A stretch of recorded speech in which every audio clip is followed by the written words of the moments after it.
Hello friends, आ चुके हैं आप सभी के साथ इंपॉर्टेंट वीडियो में। और आज की इस वीडियो में डिस्कस करेंगे, जैसा कि आप जानते हो CBSE board 2023 board examination start हो चुका है। आप सबके लिए हम इंपॉर्टेंट चीजें डिस्कस कर रहे हैं। जैसा कि आप जानते हो इस समय क्लास 12 की एग्जामिनेशन जो है इस बार का स्टार्ट हो चुका है। जी हाँ, क्लास 12 के स्टूडेंट्स का एग्जामिनेशन स्टार्ट हो चुका है और क्लास 12 के एग्जामिनेशन स्टार्ट होने जा रहा है। जी हाँ, आप सभी के लिए इंपॉर्टेंट टॉपिक्स इंग्लिश के एग्जामिनेशन को लेकर हम फोकस किए हुए हैं। जी हाँ, इंग्लिश के एग्जामिनेशन में बहुत सारे कैंडिडेट हमसे क्वेश्चन पूछ रहे हैं, सर क्या फॉर्मेट होता है लेटर राइटिंग का। इससे पहले मैं सभी कैंडिडेट्स को बता दूं कि 2023 बोर्ड एग्जामिनेशन को लेकर हमारी टीम ने क्लास 12 के एग्जामिनेशन जो 24 फेब को कंडक्ट किया जाने वाला है उसके रिगार्डिंग बहुत ही इंपॉर्टेंट प्रीवियस ईयर क्वेश्चन जो है डिस्कस कर लिया। जी हाँ, जिसको हम लोग PYQ कहते हैं। जी हाँ, PYQs देखने के लिए सभी कैंडिडेट जा सकते हैं। वीडियो के डिस्क्रिप्शन बॉक्स में मैंने लिंक दे दिया है, आपकी फ्लेमिंगो बुक का हो या फिर विस्टा का हो। तो फिर ये तो रहा आपके लिटरेचर पोर्शन का, किस तरीके से प्रिपरेशन करनी है क्लास 12 के स्टूडेंट्स को। अब बात आती है सेक्शन बी। सेक्शन बी बहुत ही इंपॉर्टेंट आपका सेक्शन हो जाता है आपके एग्जामिनेशन में, क्योंकि यहाँ पे जो क्वेश्चन आते हैं वो आपके लेटर राइटिंग आर्टिकल्स हो गया या फिर आपको नोटिस राइटिंग हो गया। तो इस तरीके के आपको राइटिंग सेक्शन में लिखने को आता है। तो चलिए हम लोग आज डिस्कस कर रहे हैं सेक्शन बी के कुछ इंपॉर्टेंट टॉपिक और जो है आप सभी के लेटर को लेकर। जी हाँ, क्या प्रॉपर फॉर्मेट होना चाहिए फॉर्मल राइटिंग का लेटर में, चलिए हम डिस्कस करते हैं। आप सभी देख रहे होंगे यहाँ पे जो क्वेश्चन दिख रहा है आपको कि लेटर टू एडिटर, आपके एग्जामिनेशन में लेटर टू द एडिटर वाला क्वेश्चन या फिर कंप्लेंट लेटर या फिर ऑर्डर प्लेसिंग लेटर या फिर इंक्वायरी लेटर, ये चार लेटर में से कोई ना कोई एक लेटर एग्जामिनेशन में आना कंपलसरी है। जी हाँ, हर प्रीवियस ईयर के क्वेश्चन पेपर में देखा जाए किसी ना किसी सेट में अगर वो लेटर टू एडिटर वाले क्वेश्चंस आए हैं तो किसी सेक्शन में आप सभी का कंप्लेंट लेटर आया हुआ है। जी हाँ, तो कैसे लेटर टू राइटिंग हमको लिखनी है इस वीडियो में हम डिस्कस करेंगे। जी हाँ, क्या होगा प्रॉपर फॉर्मेट लेटर राइटिंग के लिखने का, वन बाय वन डिस्कस करते हैं, क्योंकि बहुत सारे स्टूडेंट्स को माइंड में कंफ्यूजन हो जाता है। क्योंकि जानते हो आप, अगर आपके लिटरेचर पोर्शन हो या फिर आपका राइटिंग स्किल हो, अगर आपका सही नहीं हो पाएगा तो आप अच्छे मार्क्स गेन नहीं कर पाओगे अपने इंग्लिश एग्जामिनेशन में। और इंग्लिश जो मार्क्स जो आपका आएगा वो बहुत ही स्कोरिंग होता है बहुत सारे कैंडिडेट्स के लिए। क्या प्रॉपर फॉर्मेट होना चाहिए अपने आंसर्स को प्रेजेंट करने का, ये सभी मैंने अपने चैनल पे अपलोड कर दिया है। आंसर शीट को कैसे नोट करना है ये सब कुछ भी देख सकते हैं, लिंक डिस्क्रिप्शन बॉक्स में मैंने दे दिया है, वहां से आप चेक कर लीजिए कैसे आंसर को लिखेंगे जैसे कि आपकी कॉपी बहुत ही अट्रैक्टिव हो। इंग्लिश का आपका पेपर जो होने वाला है उसमें अट्रैक्शन लाने के लिए एग्जामिनर जैसे कि आपको मार्क्स दी जाए कि आपको किस तरीके से प्रेजेंट करने, सब कुछ जानने के लिए लिंक डिस्क्रिप्शन में आप देख सकते हैं। चलिए मैं विदाउट टाइम वेस्ट किए स्टार्ट करता हूँ। लेटर को देखते हैं किस तरीके से लेटर हम लोग लिखते हैं और लेटर का क्या प्रॉपर फॉर्मेट होता है जो एग्जामिनेशन पॉइंट ऑफ व्यू से इंपॉर्टेंट है आप सबके लिए। तो चलिए स्टार्ट करते हैं और देखते हैं क्या प्रॉपर फॉर्मेट आपके लेटर को लिखने का।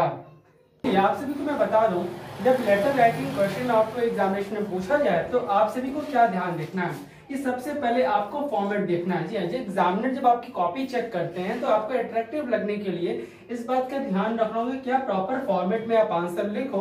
कि अगर आपने बीच का जो बॉडी पोर्शन है, बॉडी पोर्शन में अगर आप सही से आपको अंडरस्टूड नहीं कर पा रहे हो सर को अपने, तो आपको क्या करना है कि आप जो सैल्यूटेशन जो लिखना है या फिर सेंडर एड्रेस, जो प्रॉपर फॉर्मेट है ये आपका प्रॉपर होना चाहिए। जी हाँ, तो मैं आप सभी के यहाँ पे इस वीडियो में डिस्कस कर रहा हूँ क्या है उसका प्रॉपर फॉर्मेट आपको फॉर्मल लेटर का। जी, किस लेटर का? फॉर्मल लेटर का, क्योंकि फॉर्मल लेटर ही एग्जामिनेशन में पूछे जाते हैं मैक्सिमम टाइम। तो जो भी 4 तरह के लेटर पूछे जाते हैं उनमें सबसे इंपॉर्टेंट होगा आपका फॉर्मेट। तो मैं आपको डिस्कस कर रहा हूँ क्या होगा फॉर्मेट। तो इसके सबसे पहले आप सभी को क्या लिखना होगा, आप इस बात का ध्यान रखिएगा जो आपकी आंसर शीट होगी उस आंसर शीट में लेफ्ट साइड आपको सेंडर का एड्रेस, जी हाँ सेंडर का एड्रेस आपके एग्जामिनेशन में टीचर ने दे रखा होगा।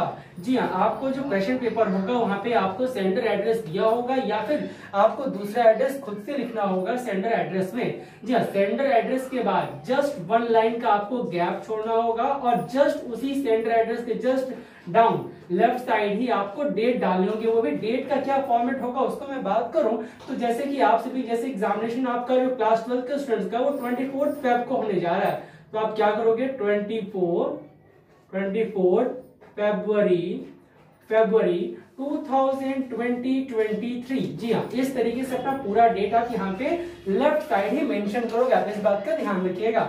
उसके बाद आप सभी को क्या करना है, वन लाइन गैप छोड़कर रिसीवर एड्रेस, जी हाँ रिसीवर यानी कि जिसको लेटर को रिसीव करना है उनका एड्रेस आपको यहाँ पे लिखना होगा। जैसे कि आप प्रिंसिपल को लिखते हो लेटर, या फिर ज्यादातर क्वेश्चन आपको उसका आता है एडिटर का लेटर लिखने को, तो एडिटर के लेटर में भी आपको जो लेटर का एडिटर के जो एड्रेस दिया होगा वो आपको प्रेजेंट करना होगा कहाँ पे, रिसीवर के एड्रेस में। जी हाँ, और फिर उसके बाद आप सभी को सैल्यूटेशन लिखना होगा। सैल्यूटेशन में क्या लिखते हैं, देखिए सैल्यूटेशन में हम लोग लिखते हैं डियर सर या फिर मैडम। जी हाँ, डियर सर या फिर डियर मैडम हम लोग उसे रिप्रेजेंट करते हैं। तो ये आप जो लिखते हो ये सारा फॉर्मेट जो होगा आपको किस साइड लिखना है, लेफ्ट साइड। आप देखिएगा लेफ्ट साइड ही आपको लिखना है, लेफ्ट साइड। ठीक है फ्रेंड, आप ध्यान रखिएगा आपके पेज के हमेशा लेफ्ट साइड, इस बात का ध्यान रखिएगा। लेफ्ट साइड में सैल्यूटेशन भी लिखना होगा। और फिर वन लाइन का गैप छोड़कर, देखिए वन लाइन का गैप, जहां पे मैं बोल रहा हूँ वन लाइन का गैप, तो वहां पे आपको वन लाइन स्किप करनी है, अदरवाइज आपका सब एकदम मिक्सअप हो जाएगा। तो मिक्सअप नहीं करना है, वन लाइन का गैप छोड़ना है। और फिर देन आपको लिखना है सब्जेक्ट, और सब्जेक्ट जो आपका होना चाहिए बहुत ही अट्रैक्टिव लगना होना चाहिए। अट्रैक्टिव आपका सब्जेक्ट होना चाहिए, और अट्रैक्टिव बोले तो 4 to 5 वर्ड, मैक्सिमम 4 to 5 और 6 words, not more than 6 to 7 word से अप्रोक्सीमेटली। जो सब्जेक्ट होना चाहिए आपका वो 4 to 5 वर्ड्स का ही होना चाहिए, जो ज्यादा अट्रैक्टिव हो। और लेटर टीचर पढ़ने से पहले ही आपकी सब्जेक्ट को देख ले और समझ जाए कि स्टूडेंट्स लिखना क्या चाहते हैं अपने लेटर में। तो सब्जेक्ट आपका 4 से 5 वर्ड का ही होना चाहिए, और वो भी अट्रैक्टिव वर्ड्स, सेलेक्टिव वर्ड्स को आप सेलेक्ट करोगे और उसके अकॉर्डिंग सब्जेक्ट को आप यहाँ पे लिखोगे। देन हमारा मेन पोर्शन आता है, ये जो आपका जो कंटेंट करता है बॉडी सेक्शन, ये मेन पार्ट होता है आपके लेटर का। इसमें हम लोग सबसे पहले क्या लिखते हैं, जी हाँ पहले हम बात करें जो बॉडी सेक्शन होता है। सबसे पहले हम लोग बॉडी सेक्शन में जो पहला जो पॉइंट उनको ध्यान रखते हैं, जो पहला पैराग्राफ होता है उसमें हम लोग लिखते हैं बॉडी का इंट्रोडक्शन, यानी कि जो हम लोग लेटर लिख रहे हैं उसको थोड़ा सा इंट्रोड्यूस करते हैं कि आप कौन है, कहाँ से आप बातें कर रहे हैं, क्या प्रॉब्लम्स हैं। तो जो पूरा होगा मेन जो बॉडी जो इंट्रोडक्शन पोर्शन होगा, सबसे पहले हम फर्स्ट पैराग्राफ में क्या करते हैं, लेटर का इंट्रोड्यूस करते हैं। देन सेकंड पार्ट में हम लोग मेन पार्ट, जो मेन हमारी प्रॉब्लम्स होती है या फिर जो मेन चीज हम लोग डिस्कस करते हैं, वो जो हमारा मेन पोर्शन होता है कौन सा होता है, मेन पार्ट का। देन हमारा लास्ट और फाइनल पार्ट आता है कंक्लूड। जी हाँ, हम किस चीज से कंक्लूड करने जा रहे हैं अपने लेटर को, वो जो पोर्शन हमारा कंटेन करता है वो कंक्लूजन वाला पोर्शन होता है। तो आई होप ये जो 3 मेन पॉइंट्स होते हैं, बॉडी का इंट्रोडक्शन, मेन पार्ट और कंक्लूजन, ये आप समझ गए होंगे। ये according to the proper format के थ्रू अगर आप लिखते हो तो डेफिनेटली आपको इंग्लिश एग्जामिनेशन में गुड मार्क्स दिए जाएंगे बाय द एग्जामिनर। और साथ साथ अब लास्ट में हम लोग क्या लिखते हैं, हम लोग थैंकिंग यू लिखते हैं, या फिर उसके बाद हम लोग वन लाइन के गैप फिर हम लोग स्किप करते हैं। देन हम लोग लिखते हैं योर फेथफुली या your sincerely, according to the हमारा जो लेटर जिस फॉर्मेट का होगा उसके अकॉर्डिंग हम लोग यहाँ पे अपना लास्ट में योर फेथफुली और फिर लास्ट में अपना सिग्नेचर फुल नेम के साथ हम लोग यहाँ पे लिख देते हैं। तो और उसके बाद ये पर्टिकुलरली इस बात का ध्यान रखिएगा, जब भी आप सीबीएसई बोर्ड के पैटर्न को देखो तो प्रॉपर पैटर्न में आपका ये बॉक्स भी आता है। जी हाँ, पूरे लेटर को जहां पे भी एंड होगा लेटर, आपको प्रॉपर बॉक्स में इसको फिलअप करके लिखना होगा, यानी कि ये प्रॉपर फॉर्मेट होगा। अकॉर्डिंग टू दिस फॉर्मेट अगर आप फॉलो करते हो और लिखते हो तो डेफिनेटली अगर आपका एग्जामिनर को जो क्वेश्चन आपका 5 मार्क्स का होता है तो 5 आउट ऑफ 5, और अगर 10 आउट ऑफ 10 मार्क्स का होता है तो 10 आउट ऑफ 10 मार्क्स आपको लेटर के थ्रू मिल सकता है। तो क्या बहुत ही इजी फॉर्मेट है। और जो ये भी ध्यान रखना है, जो वर्ड लिमिट दी जाएगी 100 to 150 words, maximum time 100 to 150 words की अगर लेटर लिखने को आए, या फिर 150 to 200 वर्ड्स की लेटर लिखने के लिए आएगा, तो आपको वर्ड लिमिट से क्रॉस नहीं करना माय डियर फ्रेंड्स, इस बात का ध्यान रखिएगा। आई होप सो पूरा जो भी पॉइंट्स होते हैं फॉर्मेट लेटर का मैंने बता दिया है। कोई भी अगर आपको डाउट होगा जरूर पूछ लीजिएगा my dear friends. I hope so सब कुछ मैंने क्लियर कर दिया, लेटर राइटिंग किस तरीके से आपको करनी है अपने बोर्ड एग्जामिनेशन 2023 में। फ्रेंड इसी तरीके के हर एक इंटरेस्टिंग टॉपिक्स जो इंपॉर्टेंट है आपकी एग्जामिनेशन पॉइंट ऑफ व्यू से सब कुछ जानने के लिए चैनल पर पहली बार आए अपने चैनल को जरूर सब्सक्राइब करिएगा, साथ साथ बेल आइकन को क्लिक कर लीजिएगा।